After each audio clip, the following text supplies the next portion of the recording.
आज हम एक काफी अजीब लेकिन अहम कैफियत पर बात कर रहे हैं। उसे कहते हैं कुत्ते जैसी शदीद भूख, इनाइन हंगर। ऐसी भूख जो काबू में ना आए, बहुत ज्यादा हो। मेरे पास कुछ मवाद है जिसमें 10 होम्योपैथिक दवाओं का जिक्र है।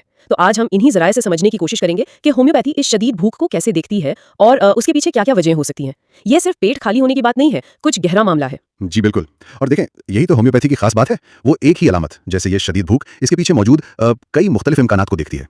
हर दवा एक अलग तस्वीर पेश करती है जो उस फर्द की पूरी कैफियत से जुड़ी होती है।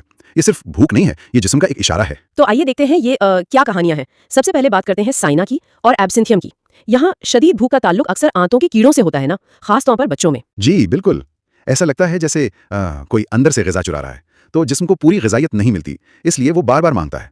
साथ में वो चिड़चिड़ापन या बेचैनी भी अक्सर नजर आती है। अच्छा, तो ये तो जैसे कोई बाहर की चीज, मतलब कीड़े असर कर रहे हैं। हाँ, जिस्म एक तरह से पुकार रहा है कि उसे पूरी खुराक नहीं मिल रही। और दिलचस्प बात यह है कि कभी-कभी कीड़ों की वो बाहिरास्त तशख़ीस नहीं भी होती है, मगर दूसरी अलामतें जैसे नाक खुजाना या नींद में दांत पीसना और ये शदीद भूख, ये साइना की तरफ इशारा करती हैं। अच्छा, अब दूसरी तरफ चलते हैं।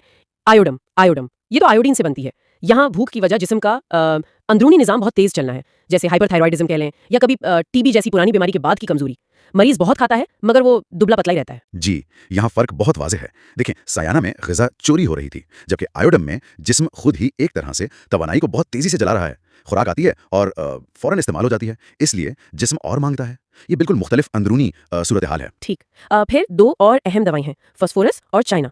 फास्फोरस में मसला ये है कि खुराक जिसमें ठीक से जज्ब ही नहीं हो रही, मैलएब्जॉर्प्शन जिसे कहते हैं। मतलब खाना तो खा रहा है मगर जिस्म उसे वो इस्तेमाल नहीं कर पा रहा। जी बिल्कुल। और चाइना में शदीद भूख तब लगती है जब जिस्म से बहुत ज़्यादा तवानाई या मायात ज़ाया हो चुके हों, जैसे बहुत ज़्यादा खून बह गया हो या शदीद वो दस्त वगैरह आए हों। तो इन दोनों सूरतों में जिस्म एक गहरी कमी को पूरा करने की कोशिश कर रहा है, फास्फोरस में जज्ब न होने की वजह से, और चाइना में ज़ाया शुदा तवानाई को वापस लाने की कोशिश। भूख यहाँ जिस्म की वो मरम्मत की कोशिश का इशारा है।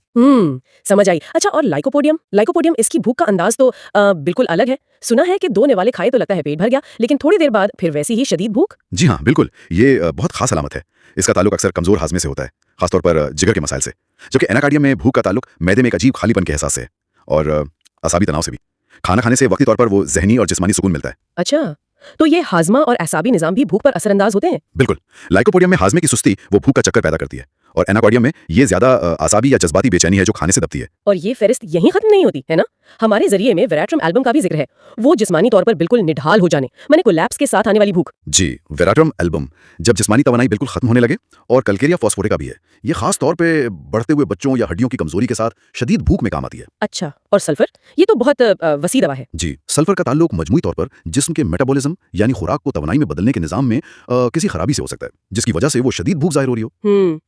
तो इन आखिरी मिसालों से ये वाज़ेह होता है कि ये शदीद भूख कभी-कभी जिस्म की किसी गहरी या पुरानी हालत का भी इज़हार हो सकती है। जी बिल्कुल। चाहे वो तवानाई का अचानक खत्म हो जाना हो, या नशोनुमा की वो खास ज़रूरतें हों, या फिर पूरे निज़ाम की सतह पर कोई बेतरतीबी। तो खुलासा ये निकला कि होम्योपैथी के नज़र में कुत्ते जैसी भूख कोई एक बीमारी नहीं है, बल्कि ये एक अलामत है जिसके पीछे दर्जनों मुख्तलिफ कहानियां छुपी हो सकती हैं।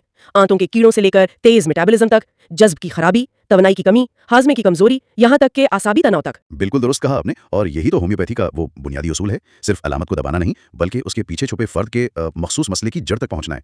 भूख की नौयत क्या है, उसके साथ दूसरी क्या अलामतें हैं, मरीज की मजमूई कैफियत कैसी है, यही चीजें बताती हैं कि इन 10 या उससे भी ज्यादा दवाओं में से कौन सी उस खास फर्द के लिए सही होगी।